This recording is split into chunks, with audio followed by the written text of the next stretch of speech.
Et je crois qu'il faut les laisser assumer ce choix. Des fois comme ni ma ko waxee léegi nit ñi wax ne oui mais lu tax kenn déggu la ci jafe-jafe yi je dis jafe-jafe yi yàgg naa ciy wax yàgg naay alerter lépp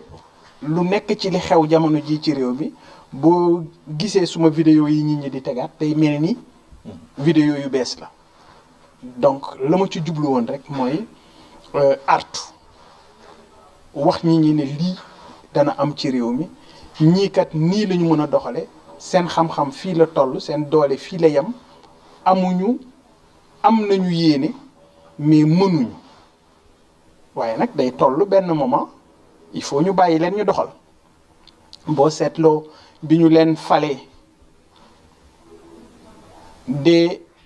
mars 2024 dama observé benn 3 mois ma gis xam ne lii du dem ma jóg ci ñi bokk dénoncer wax alerter am ñu ne sax uy Bougane dafa teel a opposé wu teelu ma woon a opposé wu dama xam fi sama gars yi jëmoon et tey yaakaar naa ne l'actualité brûlante bu mu ci nekk poñ boo ci jël rek mun naa ne la dellul ca la ma waxoon et boo ko gëstoo xam ne wax dëgg yàlla alerté woon naa Sénégalais yi. buñ ci doon delluwaat par exemple bokk na ci ay wax maanaam gisee président Diomaye ak Macky Sall bokkoon nga ci ñi ko njëkk a wax ñu dem ba ci ab diir ñu dégg kenn ku bokk ci ñoom Pape Mada génn wax ci maanaam dëggal sa wax ja nga waxoon bi nga déggee mu wax kàddu yu mel noonu noo jàngatee réaction wu Sénégal yi nga xam ne dañ doon naan Bougane li muy wax fan la ko teg. des na yeneen yuy ñëw am na yeneen yuy ñëwaat am na yeneen yu war a feeñaat am na yeneen yoo xam ne dañu koy nëbb mu war a feeñaat yamul rek ci gise ba ñu gisee woon mook Macky Sall dem naa ba wax ci amnistie bii tey ne leen duñ ko mus a teggi duñ ko mus a abrogé yàgguñu ci li ñuy wax yépp waxi nax saxan nag la. woote nañ la dëgg. ma ne Sénégalais yi ñooy jël seen responsabilité crise sociale ci dàqe bi crise économique réew mi taxaw demul buñ ci bëggee dolli crise politique dafay am leneen lu muy niru et sama waxi démb mooy sama waxi tey abrogation loi d'amnistie du musa am dellu si ci criminaliser coowal góor jigéen du musa am Sénégal parce que moom Ousmane Sonko wax naa leen yàgg na ne leen jënd na ci grâce Sénégal génn franc CFA pare nañ ci. tax yu mel noonu ñu génn ci. mais yooyu yëpp wax naa ko dañ ciy génn parce que bañ cay dugguwuñu ci woon ak conviction dañ ci duggoon ngir tuur lëndëm Sénégalais yi ngir nit ñi jafe-jafe yi ñu amoon ñu jàpp ne Sénégalais yi réussir ñoo leen ko teg dem nañu ba gëmloo nit ñi ne képp ku am martaba wala daraja ci réew mi tekkiwoo dara sàcc nga baaxuloo. ana des médias du presse bi lañ njëkk attaqué waaw lu ñu waxoon du des médias dafa yoreel bor impôt état 4 milliards ñu tëj compte des médias mais compte des médias yëpp ubbi nañu ko te waa des médias joxewuñu 1000 francs xanaa kon mooy wane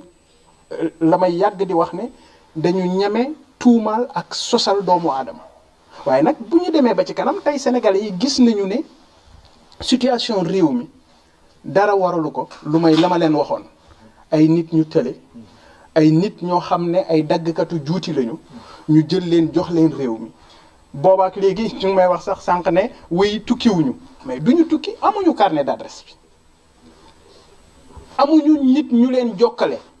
xam nga nekk premier ministre du Sénégal wala nekk président du Sénégal taxul nga leb ñu lebal la déedéet lu tax boobaak léegi ñoom mënuñoo lebi xoolal emprunt obligataire bi ñu mujj def emprunt obligataire booy seet en général état daf koy def ci fin wu budget parce que la mu doon dajale matut mu mottali ko ci en général ay emprunt obligataire bii Sénégal lancé parce que FMI wan na leen ginnaaw xool leen taux yi taux bi ci gën a ndaw 6,40 la dem na ba 6,95 alors que Mali digg ba mu tollee ci ay jafe-jafe dëgg ba ñu lancé seen emprunt obligataire 6,20 la ñu nekk waaw lu waral tey ñun ñu war a yegg ci 6,40 donc bari na ay situation yoo xam ne Sénégalais yi ñu ngi jooy mais damay wax rek ne il faut ñu nangu assumer choix bi ñu defoon 2019 loolu laa leen waxoon falaat ngeen Macky Sall wala ngalawaay fexe leen ba bu leen jooy waaye ñii bi yoon jox nañu leen lépp jox nañu leen assemblée bi ci mujjoon ngir ñu ne ñoom dañu bëgg a defar réew mi sénégalais yi jox leen bopp jox leen assemblée tey jii gis nañu fi réew mi toll nit ñi tey lañu gën a sonn ma leen di wax ñu muñ parce que dana gën a metti ci kanam may waxaat sénégalais yi ne leen nañu gën a taxaw te mag ñu baax ñi ci réew mi ñu ñaanal réew mi parce que nag ñu ngi jëm ci nawet campagne agricole campagne u daaw bi musiba la gis nga nee nañu gerte gi bu mu génn ba si yàgg ñu nee na gerte gi génn waaw loo xam ne da nga ko war a njëkke da nga ko war a mujje njëkke ko nañu ko jëlee baaxul décision bi nañ ko jëlee woon ci campagne agricole bi baaxul tey jii ñu ngi jëmaat ci beneen campagne agricole day yées bii ñu romb nawet bi mu ngi ñëw mbënn bi bii yoon nawet bi seen nawet la day yées la ñu daan dund may alerter encore ci Touba Touba dafa am problème mu ndoxum naan am problème mu ndoxum nawet daaw dañ ne woon nawet bi du seen nawet waaye nawetu ren bii seen nawet lay doon. ñu ngi leen ciy xaar bu ñu doon ñëwaat ci wàllum reddition des comptes gisuñu ku mel ni Bougane àddu ci ñu dégg nit ñu jël ay 400 milliards di ko teg comme garantie jàpp nañu Farba Ngom jàpp nañu Tahirou Sarr lan nga ci mën a indi. mais xam nga reddition des comptes képp ku ñu dénk alalu réew da nga war a leeral dañu ànd ci reddition des comptes mais ànduñu ci règlement de compte. ànd naa ci reddition des comptes par contre ànduma ci règlement de compte et man dama jàpp ne bi ci njëkk dañu doon wax ne Macky Sall moo teg concam ci dossier yi waaw léegi ñii fi nekk nañu déclassifier rapport yu IGE nañ ko déclassifier man boobu laay xaar topp ci ay nit wuy xaalis bi dugal nga ko ci compte noo ko dugalee noo amee xaalis bi loolu yomb na kenn ci ñoom kuñ ci toppoon ne la oto bii nga yor noo ko jënde nangam bari na ci ñoo xam ne danoon dem wuy ji yoon mais li ma wax man mooy président Bassirou Diomaye Faye na jël ay responsabilités am mu déclassifier rapport yu IGE gis nga sama waxi démb mooy suma waxi tey peste bu Sénégal góomu robaale Sénégal administration la c'est la haute administration sàcc yu punkal yi ci Sénégal ñu ngi ba tey ci biir Sénégal nguur gu fi nekk yàgg sàcc yooyu yéenay àndandoo di sàccandoo ci biir réew mi lu leer laa wax. kon ñoom nekkuñu di raxas administration. déggoo li may wax ñoom ñoo man li ma gëm mooy Sénégal ku nekk ci administration du ko defar parce que góomu robaale Sénégal administration la. ñi yor xaalisu Sénégal dëgg di ci noos mooy ñi yor li ñuy wax les régies financières de l'État ma jox la benn exemple est-ce que xam nga ne ministre de l'économie ministre des finances bu demee lépp alalu Sénégal dañ ko ciy jox commission est-ce que xam nga ne la ma waxoon ci suñu programme ñun gëm sa bopp ne leen fonds commun dañ ko war a dindi ci réew mi fonds commun ñoom ñi nekk ci administration bi daanaka administration fiscale loolu rek moo leen tax a jóg nu ñu mun a amee lu ñu def ci seen poste au même moment policier bi di trinquer au même moment enseignant bi di trinquer donc jàpp naa ne c'est des choses yoo xam ne yu ñu war a joyanti la jubbanti ko pour Sénégal mën a dox mais li ci am solo rek mooy situation bii Sénégal nekk te ma gëm ne lii ñëw day gën a metti li ñu weesu yal nañu suñu borom teg loxo yal na mag ñu baax ñi ci réew mi gën a jël seen kurus te ñaanal réew mi parce que Sénégal soxla na ko et loolu moo gënoon a tax sax ma xuus ci waxtaan wi parce que jàpp naa ne fa ñuy jëm dana metti lool. balaa ñu dem ci version beneen français bi nga baal ma gis nañu ko mel ni Ousmane Sonko li mu waxoon fexe na ba yéen ñi nga xam ne yéen nekk ay opposant am ñu ci bëri waxatuñu wala ku ci wax sax dootu ñu la déglu ndax seen bu ngeen noppee du continuer di leen dominer ci wàllum politique. non mais mënuñu dominer parce que ñii ñaa ngi raxasu ci moom xam nga ñiy wax dañoo féete kanam di wax rek mais li ëpp solo mooy askan wi ci ginnaaw ñaata nit ñoo koritewul ren ñaata nit ñoo xottilul seeni doom ren ñaata tailleur ñoo ñawul ren ñaata nit ñoo delluwul village dem julli ji ren ñaata nit ñoo joxul seen waa kër ay ginaar ni ñu ko daan defee ñaata njaboot tey jii ku ci nekk day cotiser pour ci bisub korité bi ñu mën a xéwlu ci seen biir kër ñaata ci borom kër tey ñoo jaaxle la ñu mënatuñu ko ñooñu ñooy Sénégal sëñ bi baara ñooñu ñooy Sénégal ñooñu ci seen bopp ñoo dem ba génn ci waxi daanu saret ya ñu leen doon wax ñu xam ne lii naxaate la woon kon gëw ma ne ñi doon opposé wu dañu toog téye seen làmmiñ ngir seen coobare déedéet c'est parce que tey dafa am beneen situation boo xam ne nit ñi ci seen bopp et puis nit ñi ñooy jël seen responsabilité et puis Ousmane Sonko opposé ko jafewul ay kàddoom moo koy opposé wu tey benn opposant principal la Ousmane Sonko am bu ñu ëpp doole ñun ñëpp muy vaar ku déglu vaaram xeeb ko ku déglu vaaram génn ci moom mais loolu moom moo koy dugal ci gutta ba Sénégal yi génn ci moom ba raxasu ci ba set wecc incha allah. Alors, pour la version française. Alors,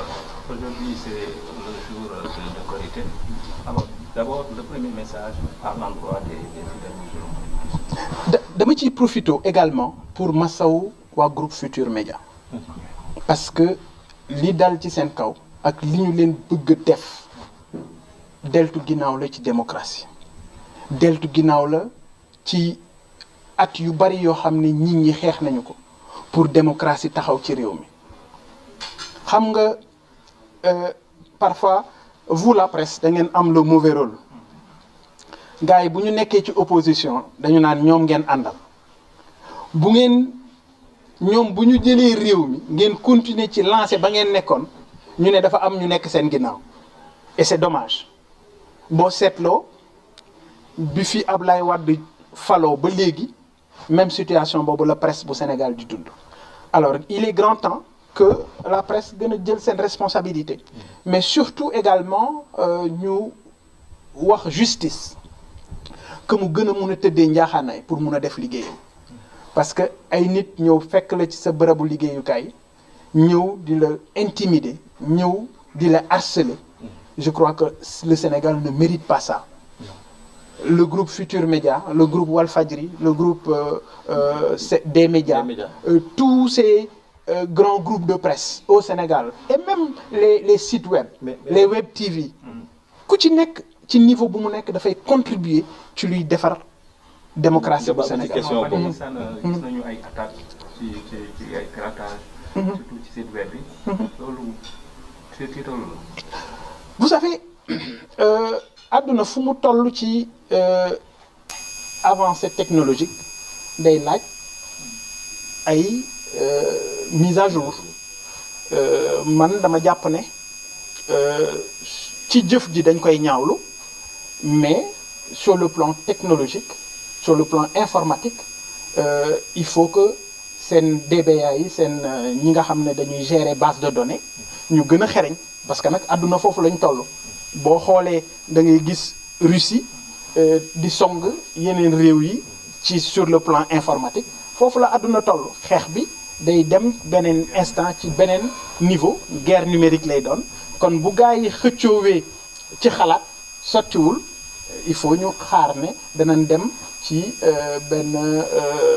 xëccoo sur le plan numérique et dama leen di encourager di mettitlu déjà attaque yooyu ñuy def contre ces sites d'information mais di leen gën a ñaax pour que ñu mën a aar seen bopp sur le plan de la sécurité voilà. Alors d'abord demander pardon après un mois de jeûne c'est important de demander pardon aux Sénégalais, de prier pour qu'il y ait davantage la paix et cette concorde tant souhaitée dans ce pays. C'est le moment d'inciter davantage la classe politique à plus de retenue, mais surtout faire comprendre aux Sénégalais que nous allons vers des moments extrêmement difficiles. C'est vrai, la situation économique aujourd'hui, elle n'est pas reluisante. Notre système économique, à la limite, est à terre. Et il incombe maintenant aux autorités républicaines de trouver les voies et moyens pour relancer l'économie sénégalaise. Vous avez posé la question de savoir pourquoi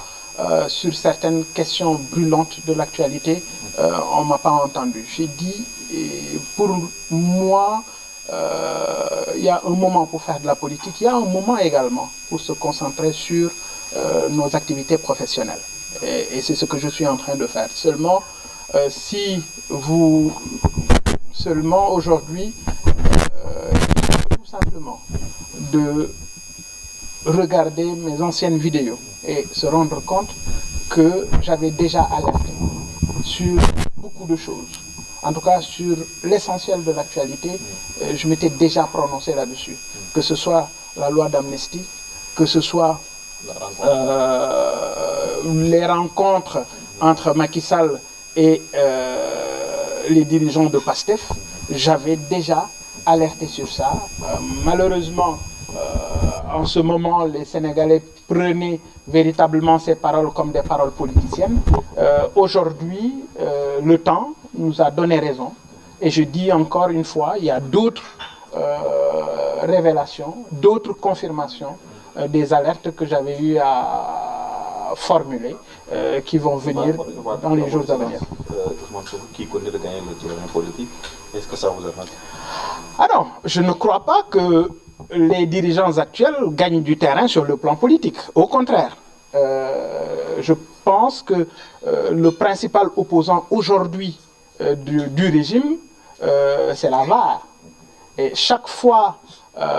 que nous visionnons les VAR de Ousmane Sonko, on se rend compte véritablement d'une supercherie, on se rend compte que les Sénégalais ont été dupés, on se rend compte que nous faisons face à un régime incompétent, à des dirigeants irresponsables de par leur comportement, de par les orientations qui sont en train d'être déroulées. Et aujourd'hui, c'est le moment d'attirer l'attention des Sénégalais que nous allons vers des lendemains extrêmement difficiles. C'est important de faire comprendre à tout un chacun que les jours à venir seront extrêmement difficiles et il incombe aux autorités compétentes de trouver les voies et moyens parce que c'est aujourd'hui le travail qui leur incombe et c'est à ces autorités de trouver des solutions pour d'abord relancer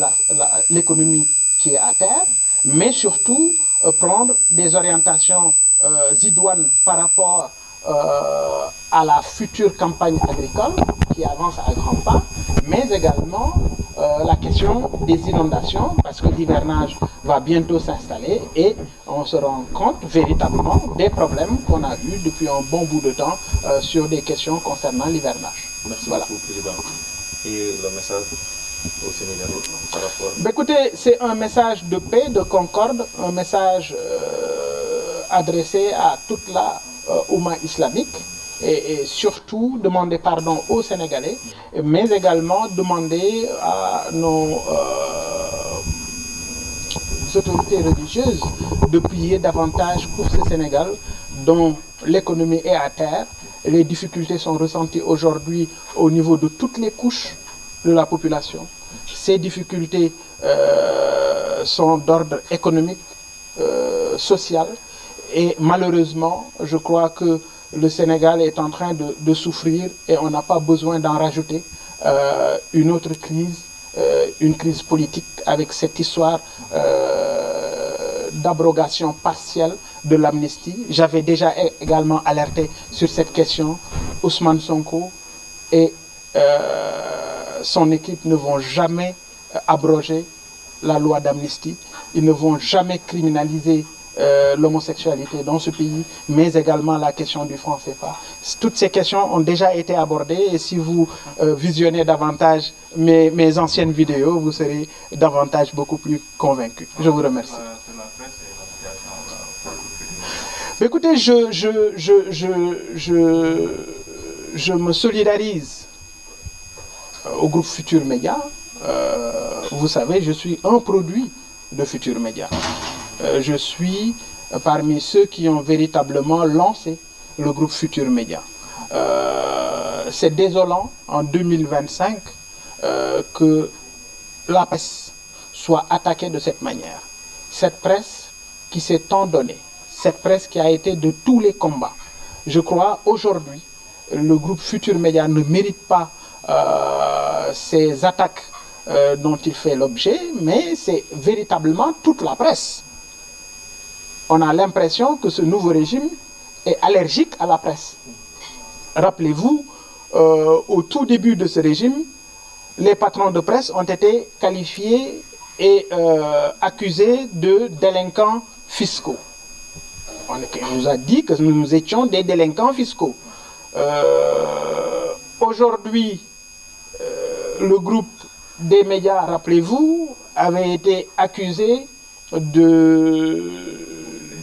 mauvais payeurs, d'un groupe qui doit 4 milliards aux impôts. 6 mois après, tous les comptes du groupe des médias ont été réouverts.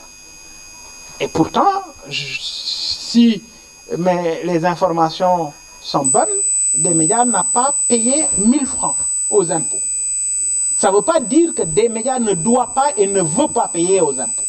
Mais il faut qu'on arrête ces accusations. Il faut que nos dirigeants comprennent que ce pays a besoin de stratèges. Ce pays a besoin d'orientations stratégiques importantes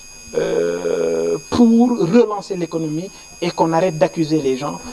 J'ai l'habitude de dire qu'on a des impotiers à la tête de ce pays et par déformation professionnelle, ils pensent tout simplement qu'il n'y a que les impôts pour faire marcher un pays. Et comme disait l'autre, trop d'impôts tue l'économie. Une dernière question sur la sortie d'Amadou Ba. La sortie d'Amadou Ba. Ah mais ça c'est son avis. Je ne pourrais commenter l'avis d'un